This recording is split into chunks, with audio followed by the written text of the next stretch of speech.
ว่าเป็นสงครามภายนอกแต่นี่เป็นสงครามภายในสงครามมันมี2อย่างคือภายในและภายนอก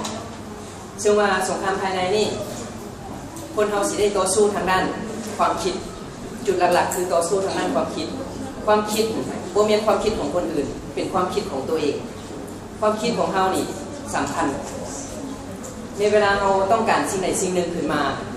เขาก็จะต่อสู้ความคิดสิ่งที่เขาอยากได้สิ่งที่เขาปรารถนาสิ่งที่เขาอยากได้มาอันนั้นมันเป็นความคิดอยากดังนั้นในเวลาความคิดอยากตัวนี้มันเกิดขึ้นมาแล้วแน่นอนความคิดของเขานี่ต้องไปต่อสู้กับมันว่าสิเอามาได้แนวใดสิไปชอบหาอยู่ไสสิเฮ็ดแนวใดสิได้มันมาแบบนี้เรามีความคิดทางด้านอารมณ์เนาะอารมณ์ความรู้สึกนี่ก็ได้ต่อสู้เหมือนกันซึ่งว่าแต่ละคนนี่มีความรู้สึกมันมีทางดีกับทางบ่ดีความรู้สึกซึ่งว่าความรู้สึกบ่ดีนี่แม่นเห็นคนอื่นได้ดีบ่ดีใจบางทีก็อิจฉาเนาะคนเราอิจฉาฮ้อนก็มีอันนี้ก็เป็นความคิดที่บ่ดีในความคิดที่ดี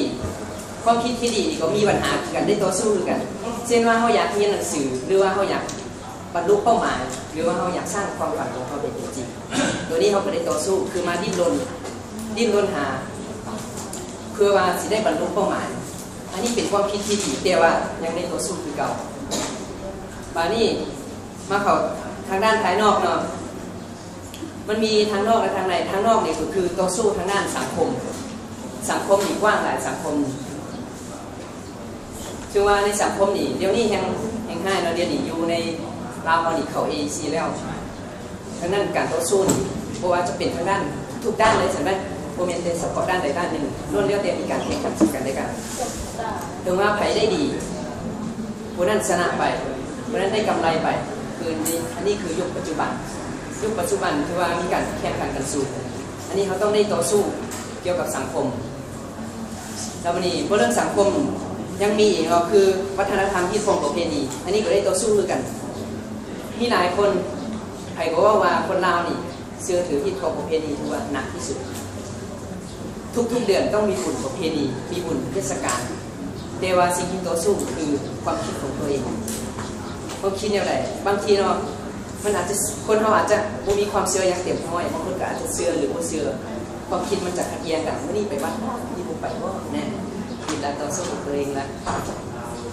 อันนี้เขาว่าเป็นเรื่องของสังคมเนาะแต่ว่าย้อนกลับมากับตัวเองวันนี้เอาง่ายๆเลยก่อนเช้าตื่นเช้ามาเนาะ